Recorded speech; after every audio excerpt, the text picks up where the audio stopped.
Yeah, I welcome you again for this NPTEL course on earthquake geotechnical engineering, and now we are going to discuss lecture number 22, which is in continuation of lecture number 21. We are under the module 3, and module 3 consists of 4 chapters as we 3 chapters as we discuss.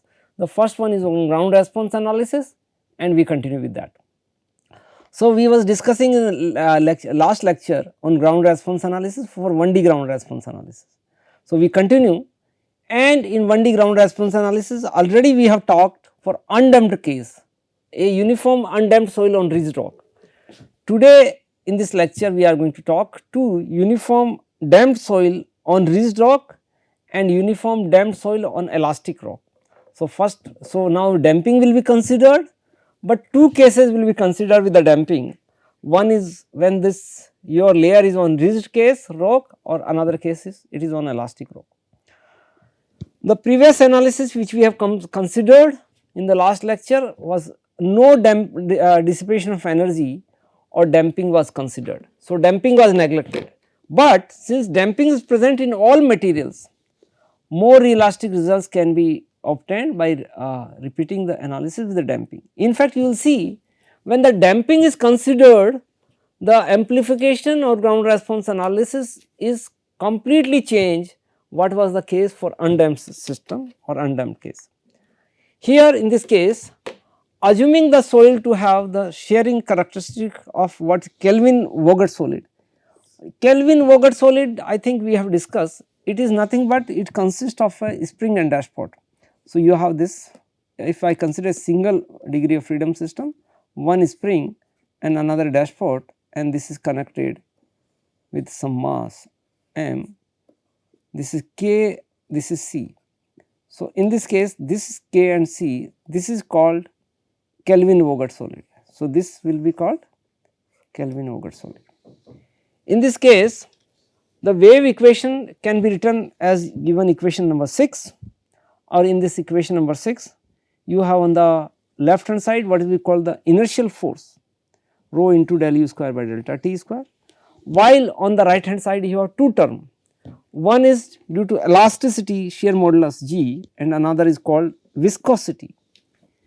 So, eta and is viscosity. The equation number 6 we already discussed when we discussed wave propagation, that is both it is viscoelastic material. Basically equation 6 will be applicable when viscosity as well as elasticity of the material is considered. And as shown in this equation, the solution of the wave equation will be in the form which is given by this relation.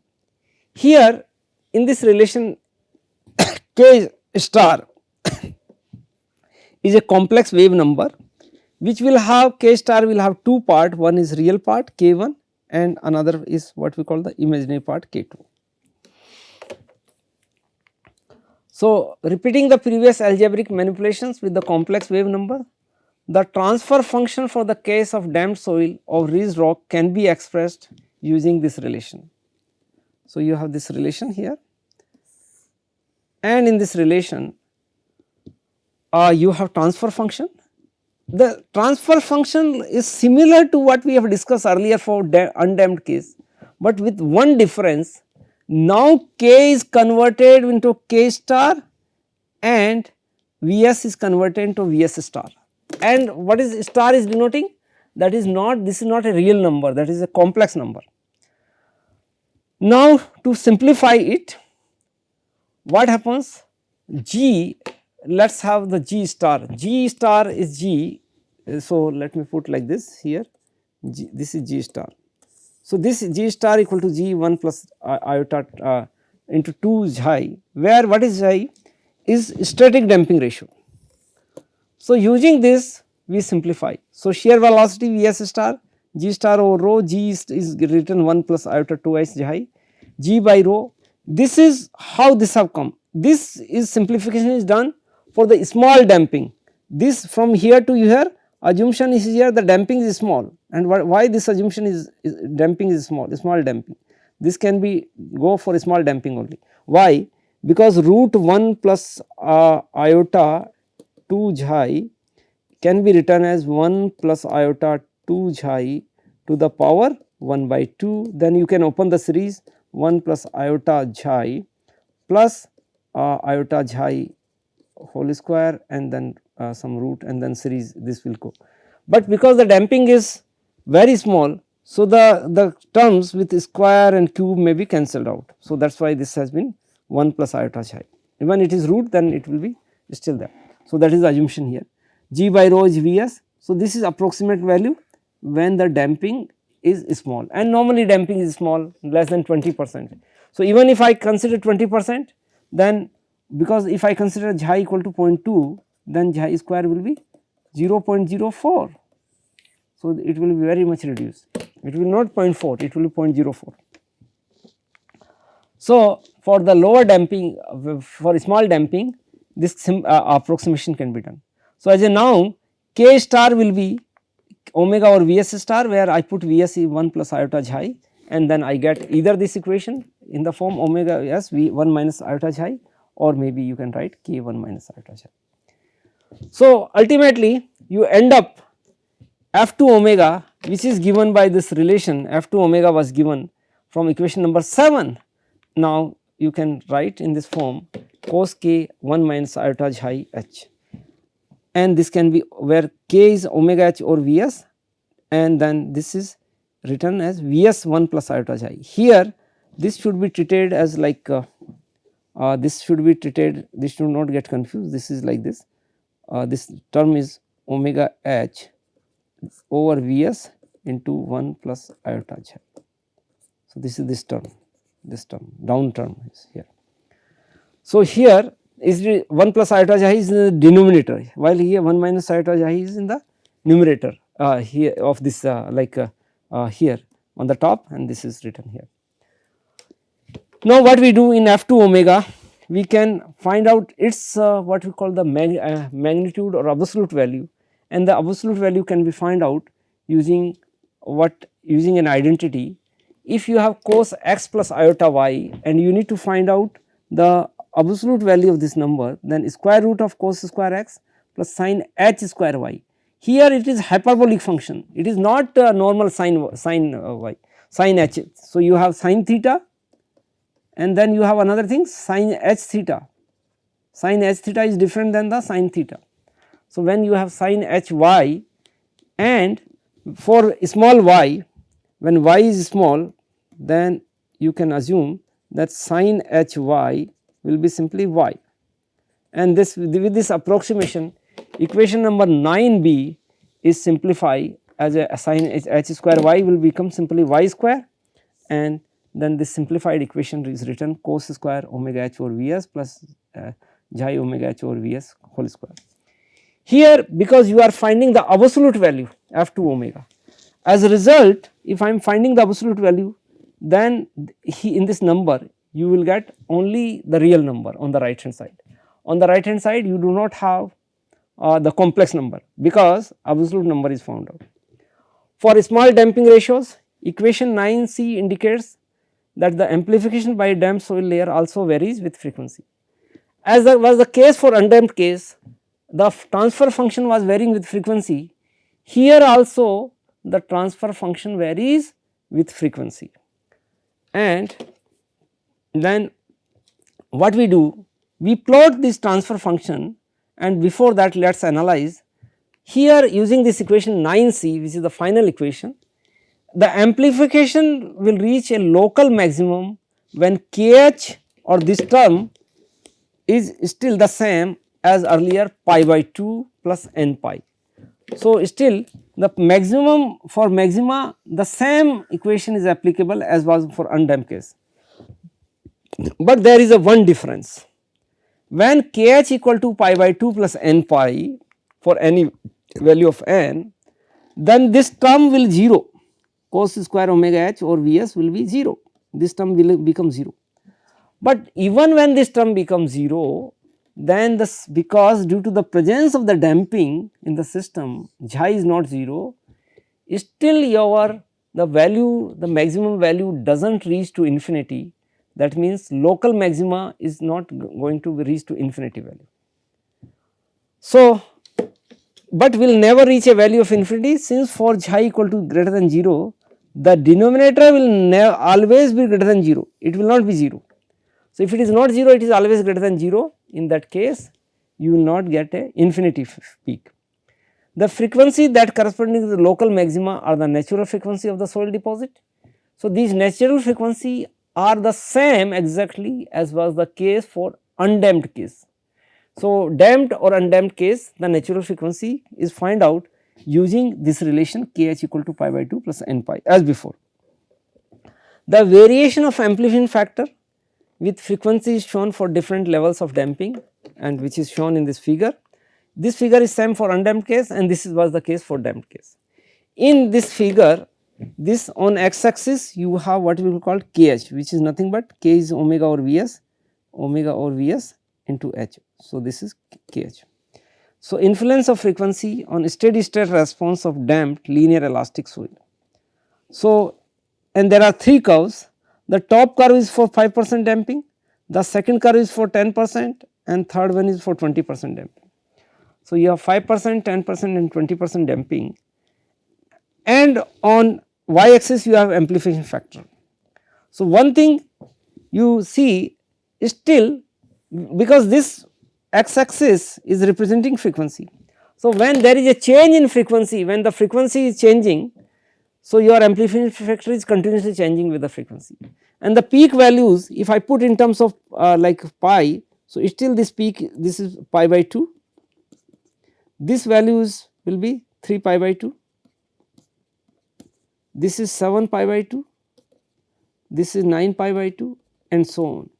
So, and this is value 1. So, all the curves for all the damped case also they will start from 1, but they will never reach to the infinity value, rather they will reach to finite value due to the presence of damping.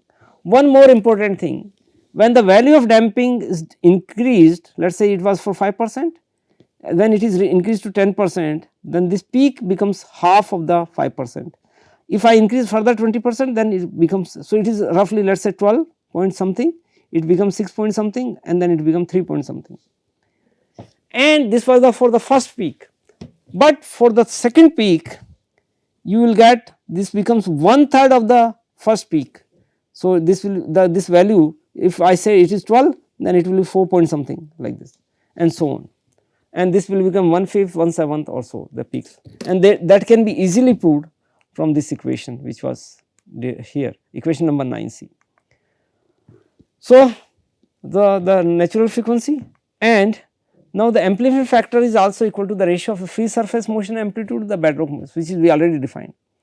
Comparing the previous figure shows that damping affects the response at high frequency more than at lower frequencies. So, when you have damping 0, this was the case, undamped case, this we already discussed in the last lecture. So, what you have, you get at the peak values always the infinity value, and for one cycle you get the repetition, it was 1 1 1 1 here. But for the first peak, what happens, due to the presence of the damping, your infinity peak comes down to the a finite value.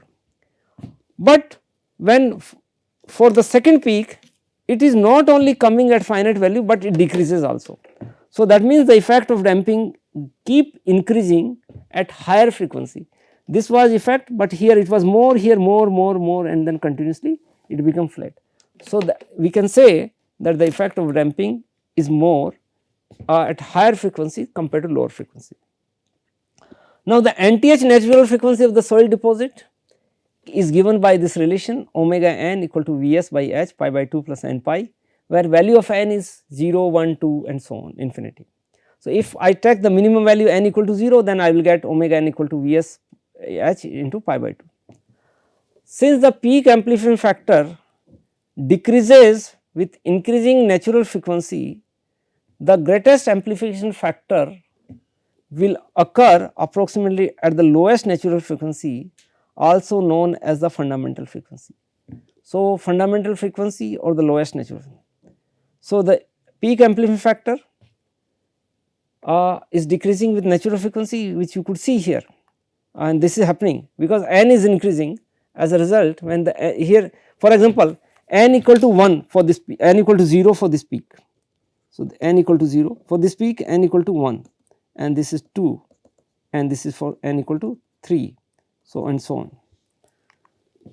So, this will keep decreasing as we discuss, and for the first peak, which is the fundamental peak, omega naught is n equal to 0, and you get Vs pi divided by h into pi by 2. In another form, we can write like the f naught, which is the natural frequency, is fundamental omega over 2 pi, and you get Vs by 4h, which is the same as we discussed in the last lecture. The period of vibration corresponding to the fundamental frequency is called the characteristic side period, and that is given by this relation, which will be the opposite of this one, 4h or Vs. So, that can be found out. The characteristic side period, which depends only on thickness and shear velocity of the soil, provides a very useful indication of the period of vibration at which the most significant amplification can be expected. Naturally, the fundamental frequency, or let us say period of vibration, that is depends only in two factors. One is thickness of soil layer, another is shear velocity. Because the frequency, it is already said that it will be at the case when omega h over Vs equal to pi by 2, and this will provide a very useful indication at which the most significant amplification can be expected. These analyses provide amplification for soils overlying a ridge bedrock. Now, before we talk about elastic rock, I will like to discuss one simplification of this equation.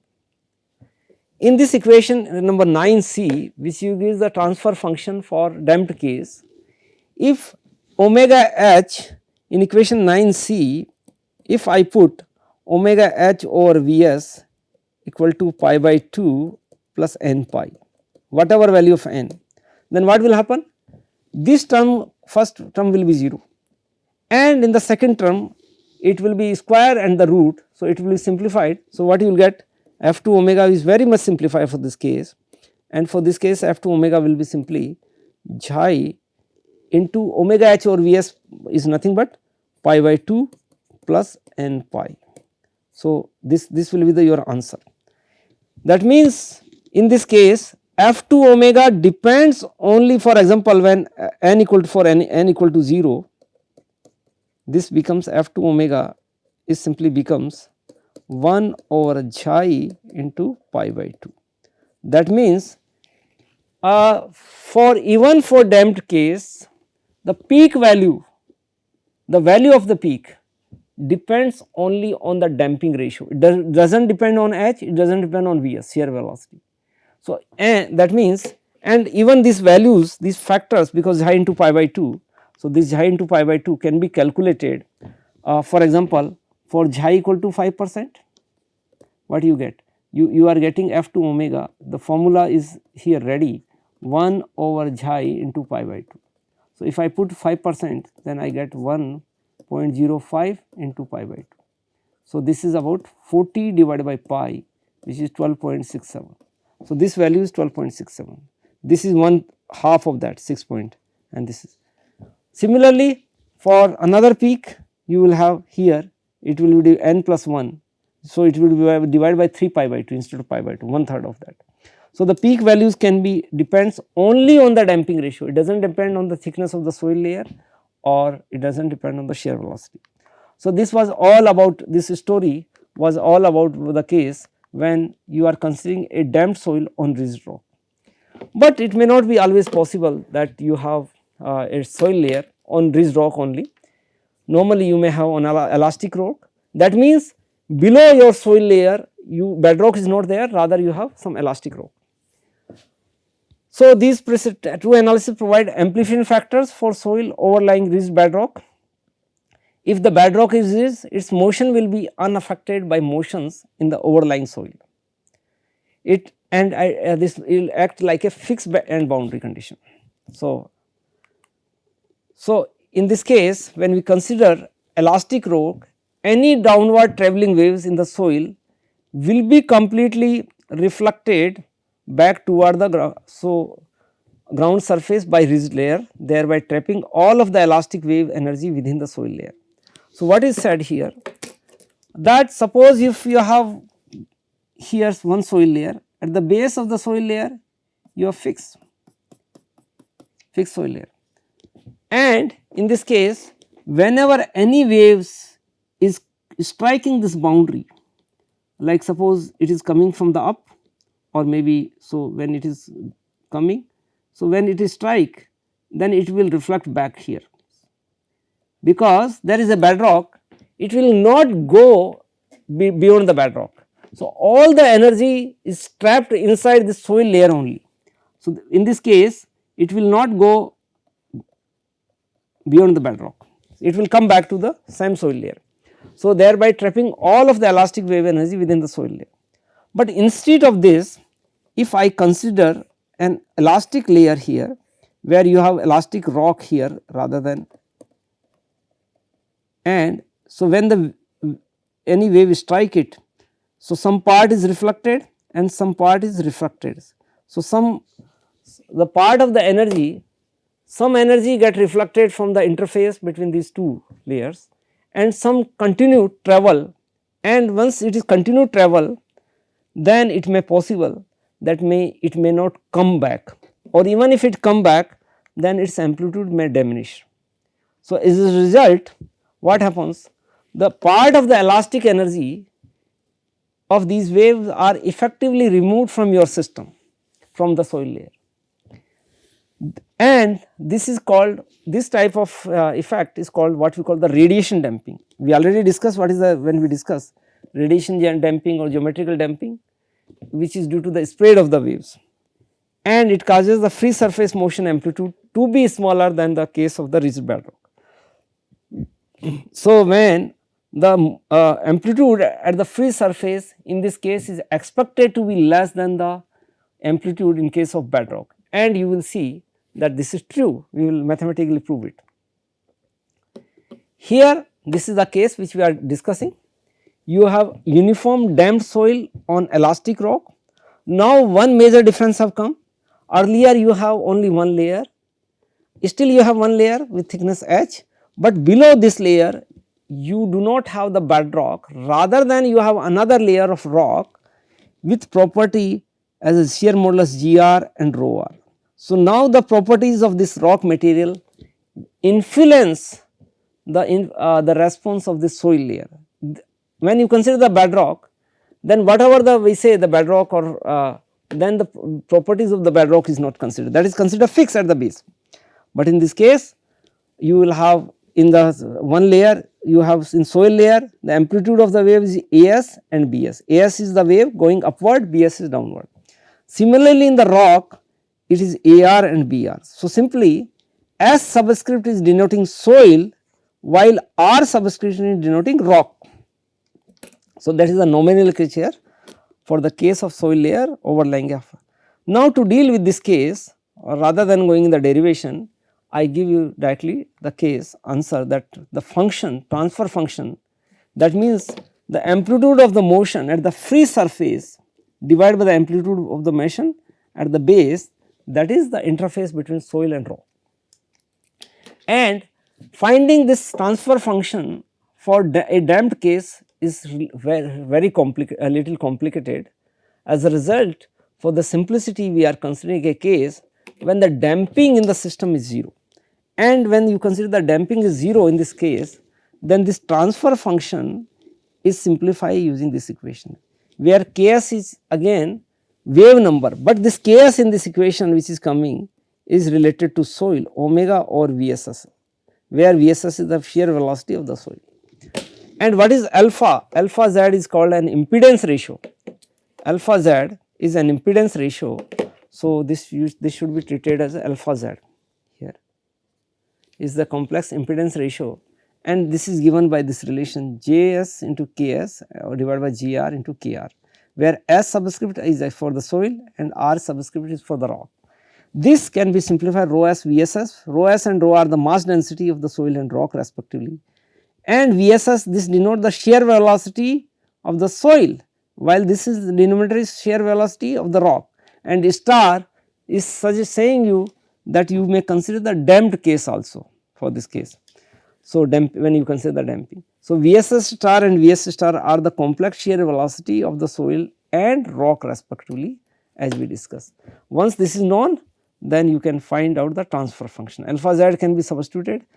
Now suppose if you consider the bedrock, bedrock is a specific case. In that case, bedrock, the property is shear velocity is going to be quite high compared to the alpha z. As a result, VSR is going to be quite high and alpha z will be in that case 0. So, if I put alpha z equal to 0 in this equation number 10a, then this becomes same as was the case for bedrock, but with undamped case.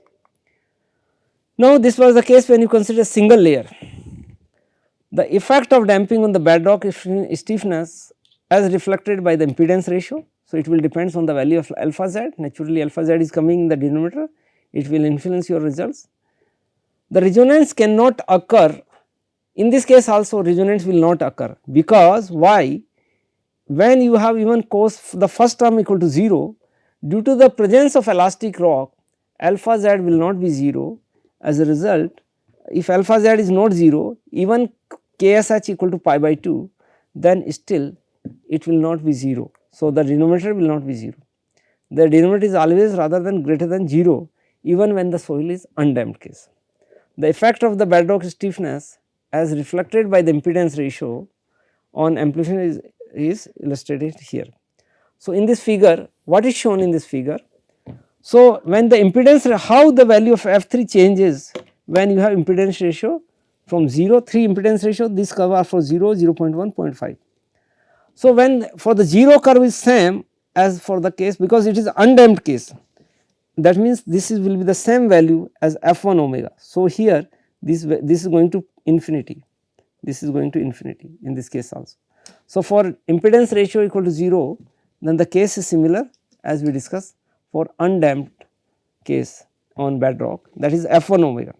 But when you consider impedance ratio equal to 0.1, then you see that there is a change, the peak value which was infinity have come to the finite value, and then further it is going in the same. But if I increase impedance ratio to 0.5 instead of 0.1, then again what will happen? Then this will further decrease and you get the peak values here. So, effect of on amplification factor for case of undamped soil. So, this was the case. Here in all the cases we consider that this single layer. So, one thing is important to notice here, there is a similarity between the effect of soil damping and second the bedrock elasticity, and this is quite similar. The elasticity of rock affects simple amplification factor similarly to the damping ratio. So, when you consider either you consider the damping in the system with you consider damping with the bedrock or without damping, but then instead of bedrock you consider elastic rock. So, in both the cases the response will not go to infinity and you get a finite value. The radiation damping effect has significant practical importance. So, all these cases were for the single layer. But suppose in real practical case you do not have a one single layer in the practice, rather than you have a number of layers, and when you have a number of layers, then how to deal? Then we need to use either some software. For example, here layer 1, layer 2, layer 3. So, you have thickness of different layer H1, H2, HM, HM minus 1, HN, and then you have this property shear modulus G1, G2, GM or damping ratio and the mass density. So, the first case Z1, Z2 and U1 and U2, UM, these are the displacements here. So, for solution, because you need to find the transfer function for one layer, then another layer, and the top one will be influenced by the down layer. So, let us say the transfer function between two layers, which is ITH and JTH layer, is can be simply given from by this relation, where Fij omega is a transfer function. That means you have ITH layer and JTH layer. So, I have this layer, two layer. So, this is ITH and this is JTH layer, and below there are more layers, on the top also you layer. So, this transfer function says going from J to I, if a wave is coming, then how this will be transferred. So, this will be AI and this should be, in fact this is B subscript I, this is not BI. So, this is B subscript I, and as was the case earlier even for single layer, this transfer function was the frequency dependent, they was function of omega. Here also they will be function of omega, that means they are highly dependent on frequency of excitation and they will keep changing. So, with this, thank you very much, and this is the second lecture on the module 3 is completed. So, in fact, we are like completed in the 1D ground response analysis. We have considered all the 3 cases, but we will continue, and this was for the linear case. In the next lecture, we will continue with 1D ground response analysis, but with the non-linear case. Thank you very much for your kind attention.